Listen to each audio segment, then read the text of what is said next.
Mr. Secretary, thank you. I know you know more than you. I look forward to working, very excited in my communities that we'll be working with Secretary Matt Beaton, Commissioner John LeBeau, and so many others, Rosa Rudy from the Urban Ag Movement. First, please don't mind my voice. With all my spare time, I coach my sons, I have four boys, my wife and I do, and they're all involved in different sports teams, so I have the pleasure and the stress of helping to coach those teams. Along the line, I tend to lose my voice. I'll try to, on the commencement of spring, I'll try to get a little spring in my step. You know, I'm a municipal leader. I love everything that has to do with urban policy, building community, and what we're trying to do, we're all trying to build happy, healthy, and productive communities. And the story and the thread of urban agriculture is strongly woven into that approach. And the story of urban agriculture in Somerville, I'm sure, is not unlike the work that you're doing in your community or your everyday life, or why you're so passionate about this important system and value. I grew up, and I'm in a community that now speaks 52 languages in our neighborhoods and schools, but I remember growing up at a time in my neighborhood, we were all kids born where families came from Italy, Ireland, Portugal, and Greece, and I remember we were all growing foods in our backyards or our porches, and my mother and our Greek neighbors sharing herbs and vegetables over the fence with one another. And even today, my mother, you know, I look forward to this time of year, the spring and summer, because I'll go over to my mother's house at lunchtime, and what she grows and farms from her bucket garden on her porch is always on the lunch table, or the dinner table, on those Sunday meals. And so today, in Somerville, you know, we're a little hipper and freakier, and we have foodies and local food advocates who prize local food that is healthier, that is fresher, and really tastes better. But what it is really a return to our roots. It's really an embracing of our community values, what's in our DNA. You know, we've realized, and I've realized the potential of urban agriculture because of how I grew up and how we lived as a community, but also in our work, as the Secretary has mentioned, in the shape of Somerville. We were the first city in the world to undertake a community-based environmental approach to reverse the trends of childhood obesity degeneration. It's really a systems approach. The tenets of shape of Somerville to eat smart, play hard, move more, but how do we create the environment? How do we, through policy, impact the systems that collide and create the environment that influences how we behave? So food access, food security, and a really important part of that. In fact, the work we did in Shape of Somerville was the basis of Let's Move. And in my work with that and advice in the White House, I had the opportunity when we launched Let's Move in 2010, along with First Lady Michelle Obama, to meet people like Will Allen and learn what he's done with Grow Up Power. I was really inspired by the incredible work in Milwaukee and to see the potential that we can have to undertake that type of approach to urban ag in Somerville and across the Commonwealth. So as a community, we started to undertake a new urban ag ordinance based on a lot of community comprehensive planning we had done for the future, a plan called Summer Vision, which really outlines who we want to be in the next 20 years. And returning ourselves to our food source, embracing our local food source, being sustainable local, not just on energy, but how we consume, how we nourish ourselves is a critical component of that. So city staff, led by the likes of Lisa Oliveira, others in Shape Up Somerville, I know Eric is here, Anna Franson, from all departments, parks and open spaces, to planning and zoning, to the health department, to ISD, started working together to understand how can we incentivize and leverage that type of value and movement in our city. But more importantly, we also spoke to people in the community who are experts, like the woman who runs our chicken concierge service, who helped us create the best regulation for chicken coops, or beekeepers in Somerville. We created the Somerville ABCs of urban agriculture, which really helped to simplify the ordinance and rules and make them predictable and clearer, to incentivize them, not to put up roadblocks so you can do this but you can't do that. We wanted people to embrace the urban agriculture. We wanted to spark and leverage people's passion and value. So connecting the people to community resources and highlighting the best practices. You know, why is urban agriculture important? Well, we know that. We know why we're putting our resources into it, and why do we integrate into our plan? Well, again, I am deeply passionate by urban policy and the greatness of cities and city regions around the world. Well, today in this country, we are in the midst of the greatest demographic shift in our nation's history. Think about it.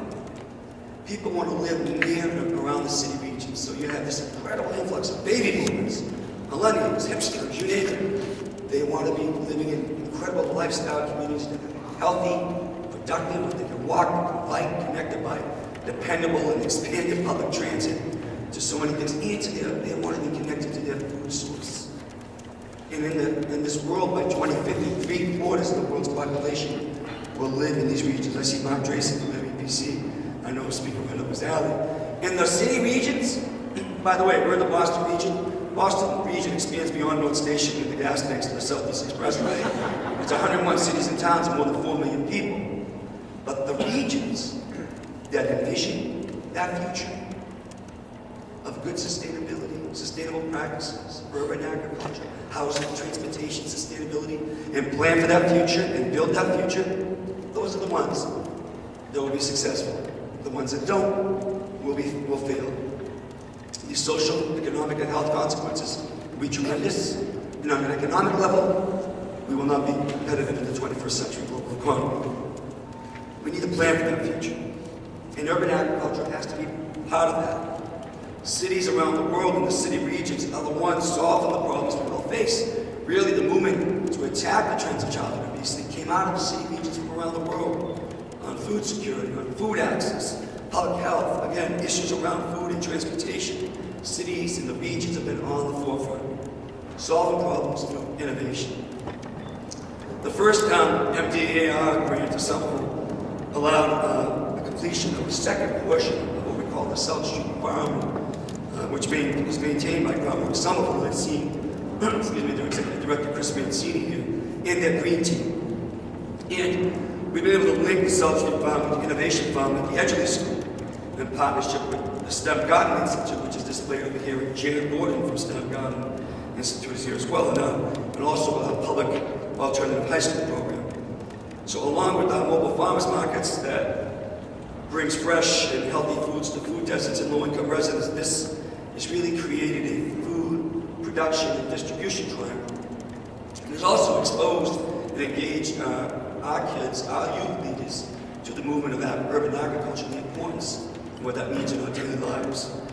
The triangle is really a learn, grow, and sell model for some of the students who learn about STEM through hydroponic growing at the Innovation Farm, grow fruits and vegetables with the help of the groundwork, Somerville Green Team at the South Street Farm, and then sell the produce at the mobile farmers markets. And we created the mobile farmers markets off our typical stationary markets, because when we go to those markets, as popular as they are, including the Winters Farmers Market, which I'm excited that's going to end soon, we'll get to the outdoor markets, is the crowd looked predominantly like this one. There was a little but not a lot of diversity in the people in some of them that were in the food deserts.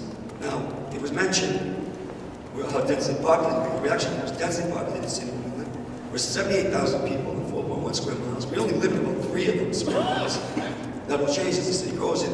Our food deserts aren't the consequence of vast lands that we can't connect people with transportation. It's actually man-made transportation infrastructure that, you've probably seen this in some of your other communities, that came through some of like Interstate 90, like a secondary arterial MacArthur Highway, thank you, which gave everybody access to transportation except the people that live in our city. And what it did is cut neighborhoods off from one another, cut people off from the easy, healthy choice of accessing their food in their neighborhood market or downtown. So the social, economic, and health consequences just compounded over the years. So we took the farmers markets and created a mobile farmer market, bringing that fresh produce to people who need it most, the most vulnerable populations in our housing developments, people who work more have time to go to that Saturday market. And it's been incredibly successful. So our second MDAR grant allowed us to grow our distribution network even more. We did with the van and bicycles, expanding the reach while still locally grown produce. We're creating more distribution points for regional Massachusetts farms who've been an incredible partner. And as I mentioned, cities are at the forefront of the anti-obesity efforts as we have been with Shape Up Somerville, trying to change our environment to make the healthy choice the easy choice, not make a choice simply a consequential choice of how we created the environment which influences how we behave. So if we want to make the choice of fresh, healthy foods the easy choice, we need to embrace the movement to reconnect residents with their food source.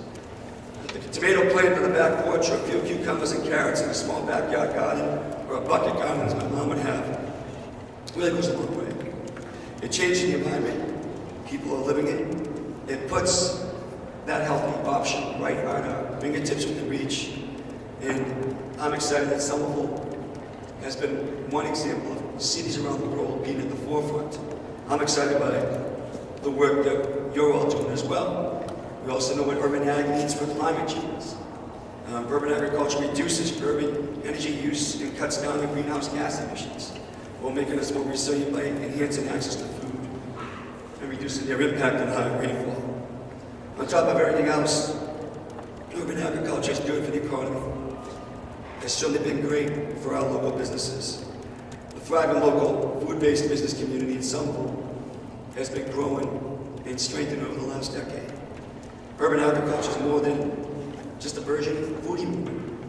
It's an investment really today on what we want to be tomorrow.